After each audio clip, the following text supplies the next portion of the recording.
Greetings. I'm Ken Hamilton, and I want to invite you to go on a half-hour journey with me, exploring the reasons why we live. It's a presentation I've created called Discovering the Why of Life. These are the existential questions. And my experience is with hope.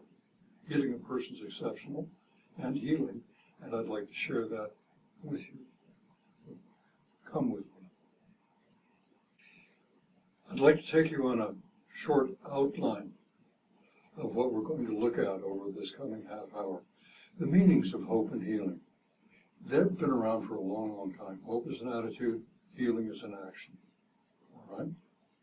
And so we go on from there to the art of medicine. Now, I'm a physician, and I went to a medical school that emphasized the learning to use the art of medicine in our relationship to our patients.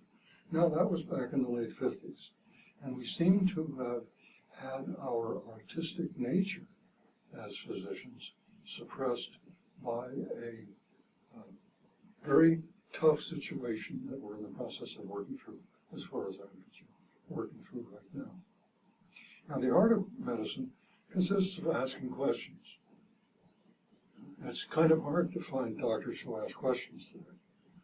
And there are two core questions that come up, one of which is who, and the other of which is what. We'll explore that. There's a secularity to the what and a spirituality to the who. And then the most important thing is about listening to what comes back.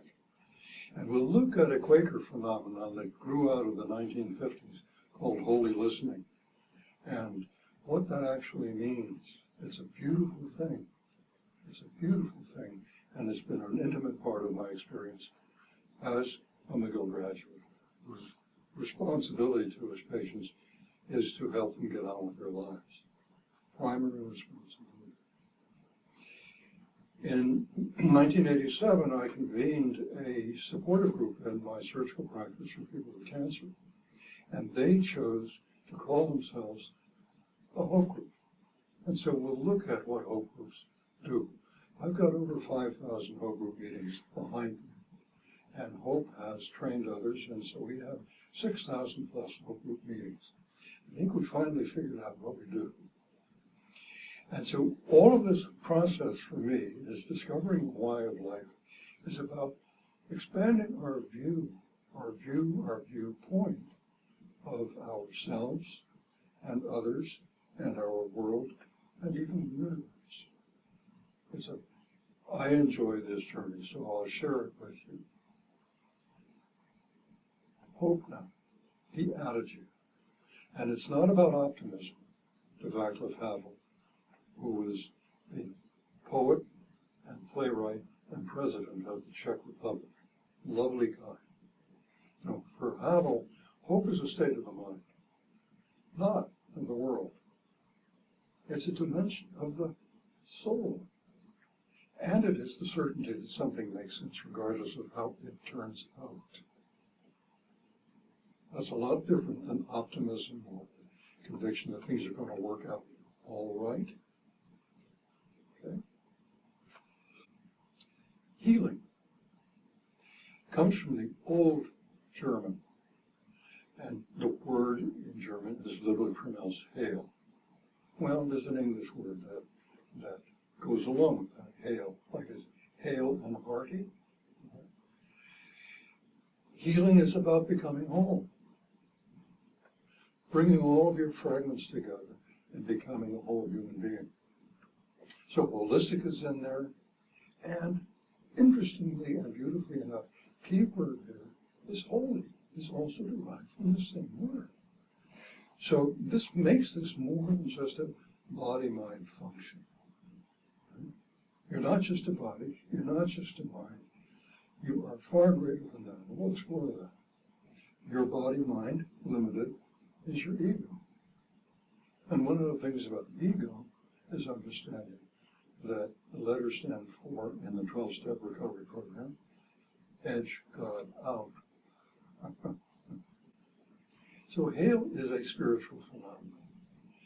And as such, we need to look at the soul. Soul is a word that's coming back to us. It was taken away by the scientific, mind-focused, reason-focused age of reason in the beginning of the 17th century. Why? How? Its existence could not be scientifically proven. That was a mindset that persists to this day. I know physicians who practice medicine with that in mind. You know, if you can't scientifically prove its existence, it ain't real, the stuff. You know? I have an issue with that. In what's known as the great chain of being,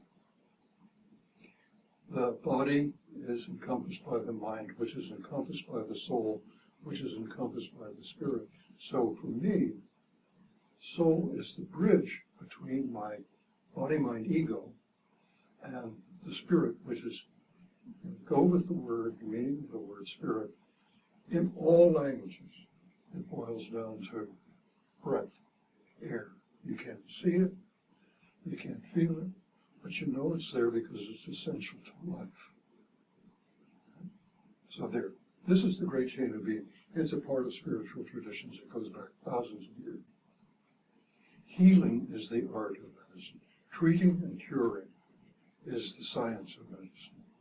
And the two should never compete. They need to flow together. And healing, to a megillion, is helping patients get on with their lives.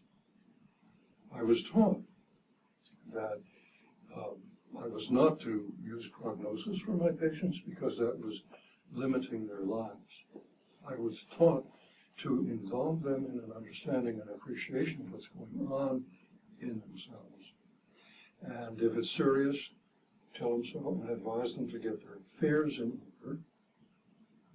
And then promise them that you will do everything in your power to help them get on with their lives. This is what gives meaning to all life. Getting on with your life. And if we can stop trying to identify ourselves with our diseases and identify ourselves with something that's far greater than that, then this is what the power of meaning is all about. It's answering that why question. Most kids ask their parents and others, why am I here? I didn't ask that. I asked, where did I come from, Mommy? I remember it was yesterday, and I was a pretty small guy. She said, right from my tummy, dear. That wasn't the answer I was looking for. I never asked her again. So as I've grown up, I know what I was looking for. Where did I come from? And this is something that I know people are asking. I was talking with somebody, a dear friend, yesterday about where did I come from. And she said that she, for some reason or another, found herself visiting Graz, Austria. And she knew that was where she came from. Though she has nothing genetically or in the family traditions, she knew she was home, where she had come into existence, Graz, Austria. For me, it's the standing stones of Kalinic, one of the northernmost Outer Hebridean islands. Now, the art of medicine is an art of setting up something that the Quakers have been using for 300 years to serve them in the absence of a pastor or minister. And it's called the Clearness Committee. A person with a concern is looking to get clear about what they need to do. And in a Clearness Committee, the responsibility is to listen to the person with an open heart and open mind. And that process is to a Quaker by the name of Douglas Van Steer, one of my professors at Harvard College, a process he called holy listening. And the phrase turns up in a 1955 speech that he gave to the British Society of Friends at their annual meeting. To steer, holy listening listens a soul into life. Okay? Listens a soul into life. It's powerful, powerful, powerful. Through a process of discernment and discovery. And to discern is to look at all the pieces that's coming forward to you from that person with the concept. Discern, look at them, but don't judge. Don't judge, they're simply there. And then the process goes on through this discernment, through discovery. In other words, I might see patterns in what's coming before me. And that process of discovery is something that I can share back to the person. And that is the process of reflecting. So I ask open questions. I want the patient's own answers. I discover and discern and reflect that back to my patient. And then I affirm the patient for the work that she or he is doing, getting on with her own life. The existential question: why am I alive? Well, that's been explored by philosophers for skidlion years. And Friedrich Nietzsche, the German, said those who have a why to live for can withstand any how. Now, the person who embodied that for me is the Austrian psychiatrist Viktor Frankl, who, because he was Jewish and the Nazis were finished with his professional help in 1942, got sent to Auschwitz, which was the first of 4 concentration camps.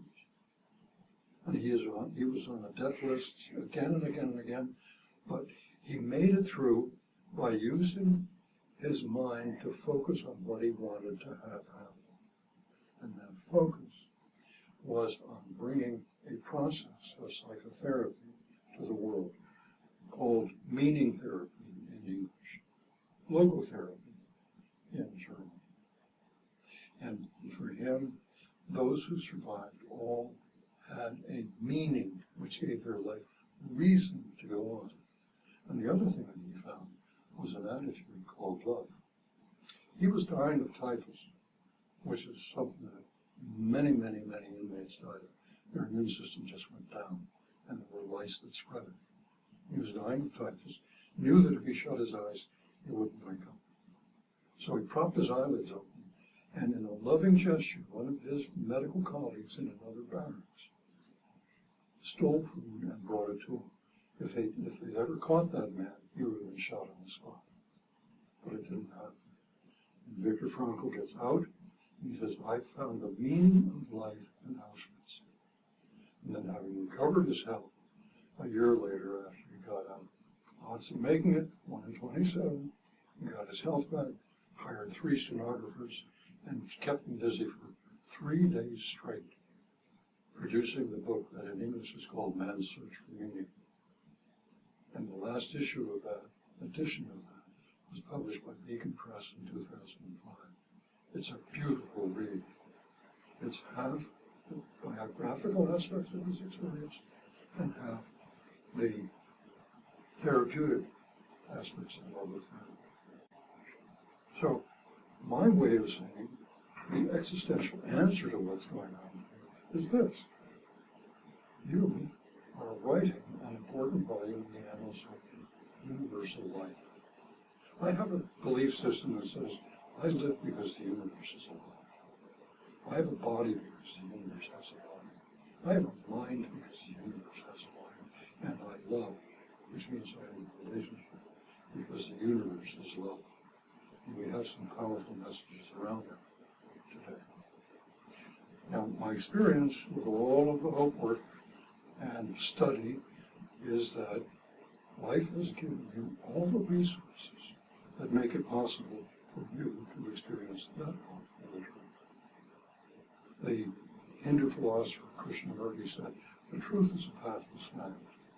And so the thing of it is, you've got a path through that land. And my encouragement is for you to follow it. And as you do, communicate it to others. What are the resources I'm talking about? Well, there are 2. One is secular, that's the what of your being, and the other is spiritual, the who of your being. So what? What do you have? You've got physical possessions. I've got a car, I've got a home, I've got a few other gizmos. In some philosophies, I have a wife. No. I share my home with a lovely woman to whom I've been married for a whole bunch of years. She's not a possession of me. Right? So I have those physical possessions, and then I have my DNA gifts, which are physical possessions. I've got this body, this form. I have the gender. That's part of me, is my gender. But my DNA contributes to my talents, my temperament, my personality. Okay? So that's pretty powerful. Okay? But it doesn't mean that you're limited to all of this. Any more than the whole question is, what have I done? What have you done? Or what question?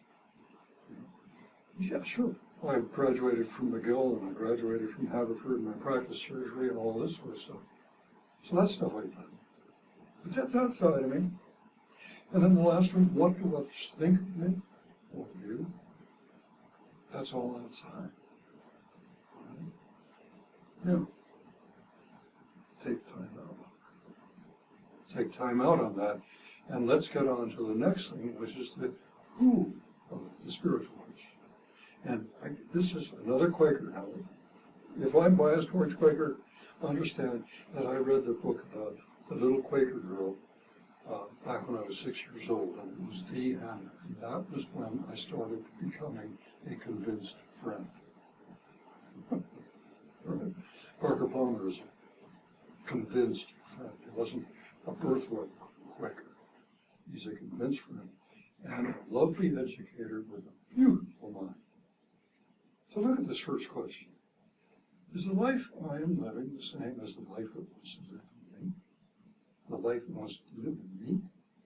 And then he goes on to say, before you tell your life what you intend to do with it, listen for what it intends to do with you. And the reference is his book, Let Your Life Speak. Published in 1999. Beautiful, easy reading. Who you are comes to me from Henry Nouwen. He says you're a call called to life by life itself.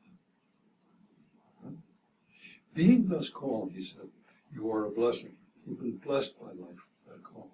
And one of the most important things that we can add, understanding the word is gratitude. Thank you for having called me and blessed me. But you know, I probably, possibly like you, have forgotten what your call is. Forgotten what your call is. And so life will get you one upside the head with the cosmic do-life in order to get your attention to what it puts you here to do. All right? Life reminds you of your call. Breaking hurts. And we'll look at one right away. Nouwen says that your breaking becomes your gift to life. You have something to give life. Now, if you see your breaking as a curse, you're going to give a curse. And you know what? The law of return says you're going to get cursed back. And so, is it a blessing? Well, you know what? Give life a blessing with gratitude, and you're going to get a blessing and gratitude back. And this is something, philosophically speaking, and we're beginning to really catch on to this, that blessing or curse, you're helping life to evolve in any case. We can't really move forward in our blessing without being able to look at how curse floats around in our reality. It's everywhere. And if we try and deny it, put our back to it, it's going to bite you right in that cheek. It's going to get you. And that's something that's in the recovery circles, been around for quite a while. Pay attention to it. So you're going to help life evolve, and life is going to really work with you to give you this message that it brought you here to serve. So Nouwen says, if you're seeing it as a curse, reach out take the blessing in gratitude and put your curse back under them. Here's Parker Palmer on breaking. He talks about heartbreak in a lovely essay that he did for the Fetzer Institute in 2005. And it was called The Politics of Brokenheartedness. Okay? So he says, your blessing, your breaking is a heartbreak. Now, is it a curse or a blessing, Parker? Okay? If it's a curse, you're going to get hard-hearted about this. And your heart is going to become brittle. And your breaking is going to explode that heart. And when it explodes, you're going to do harm to an awful lot of people, including yourself. And Parker would have you say, no, soften your heart, so it can be cloven, open, allowing the essence of your heart, which is love, to flow. So, the question is then, what is your gift of life? Does your path lead to it? Now, look at your toes and look at your gift, and where is it on your horizon? And if your toes aren't pointing at it, you know what? One of you is going to have to change. It's a fascinating image, So look and see where your gift is, and then turn your toes to it. It's not easy, but it works. It works beautifully. This is where H.O.P.E groups come in, because this is the nature of H.O.P.E group work, is to help people find their gift and see what they need to do to point their toes to it.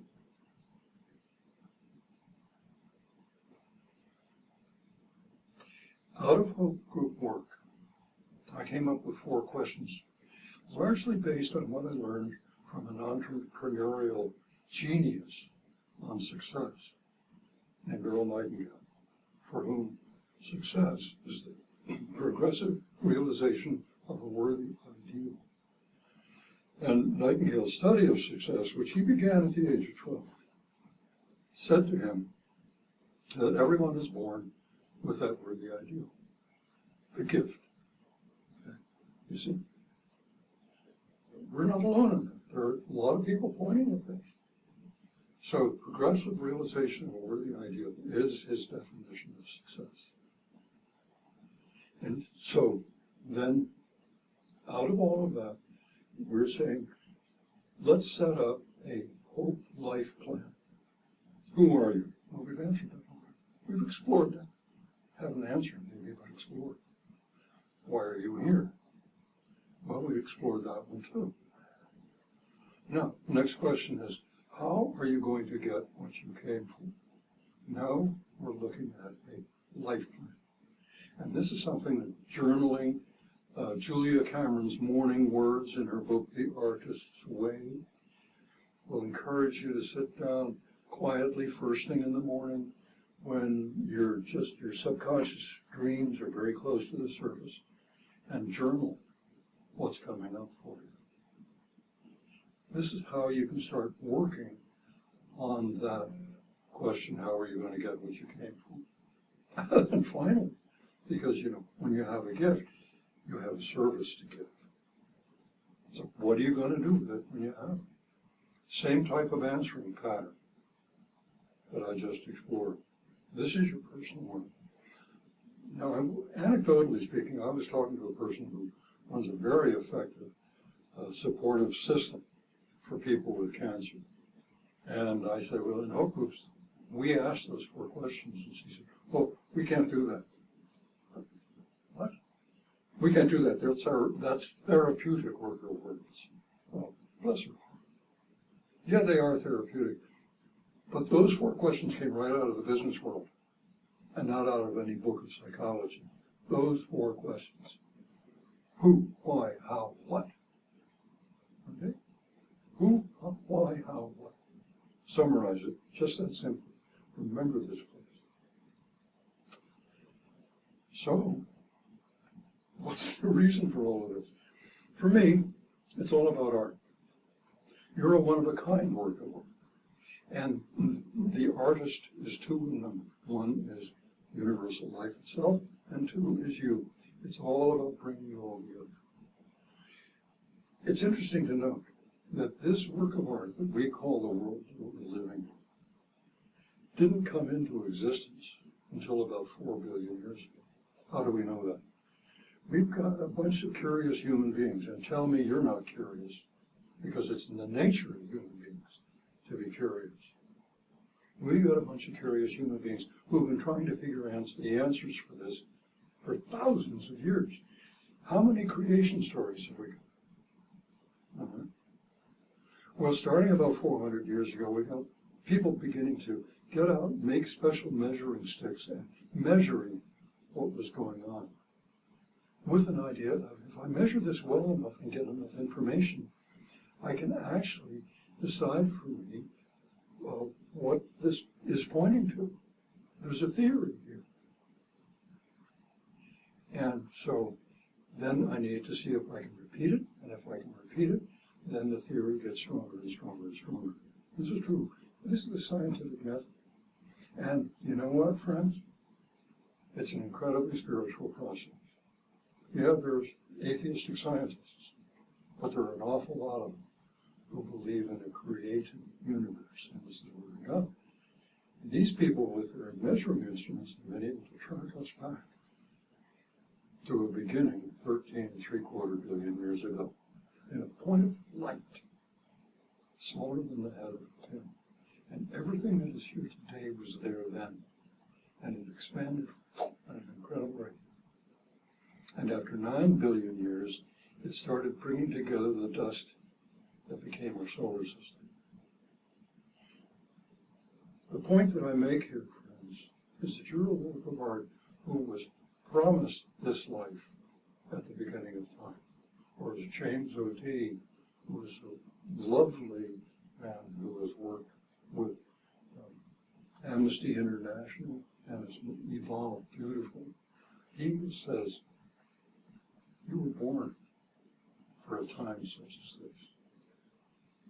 In other words, look at it this way. The universe has been evolving for 13.75 billion years. And it has evolved itself into you. Right? The solar system came into being 4 billion of those years ago, and everything that was there then has contributed to being you. All right? Now, look around you.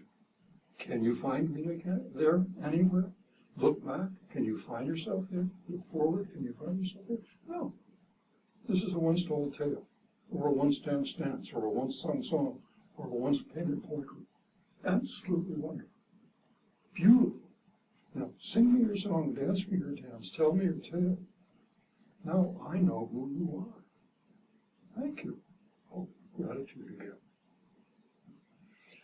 My friends, you, everyone, are participants in an evolving universe. And as you look at your own life, that's been evolving too, hasn't it? Okay? Evolution is more than a theory. It's a beautiful fact of relationship and creativity. So, the thing that we're going to do now that we have all of this is we're going to start listening.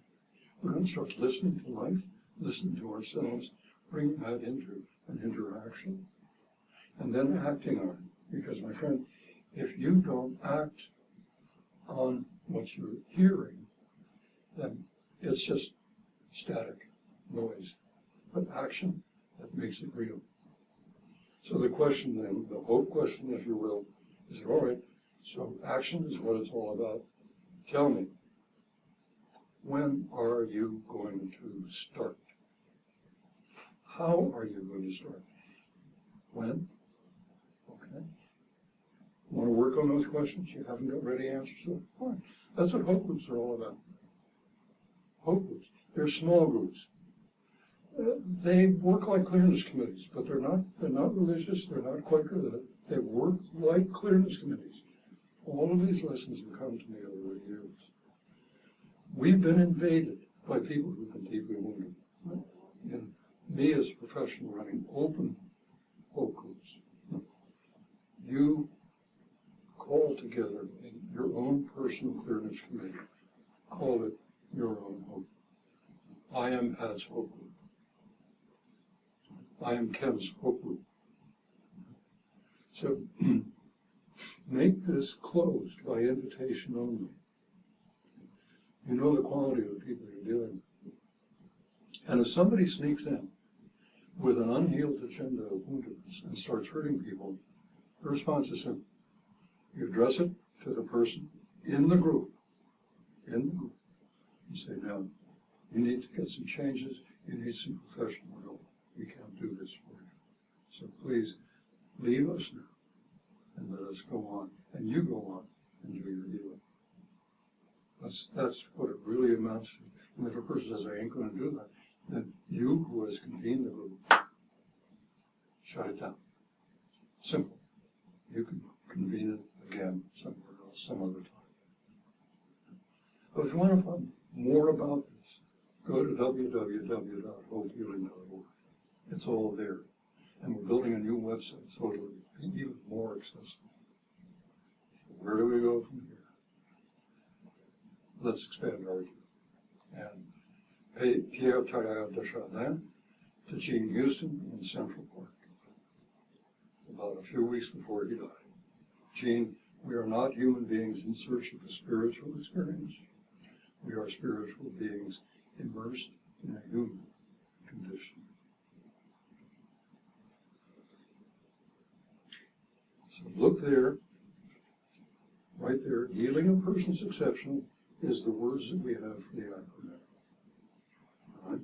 You and I are persons, and no two of us are alike, and we've explored the healing. We have a story behind the large rainbow, and it's up on the website. We have a story behind the butterfly, and it's up on the website. We've been given those, and we honor the people who gave them to us. That logo was given to us. And so we honor the woman who gave it to us. We honor our ancestors.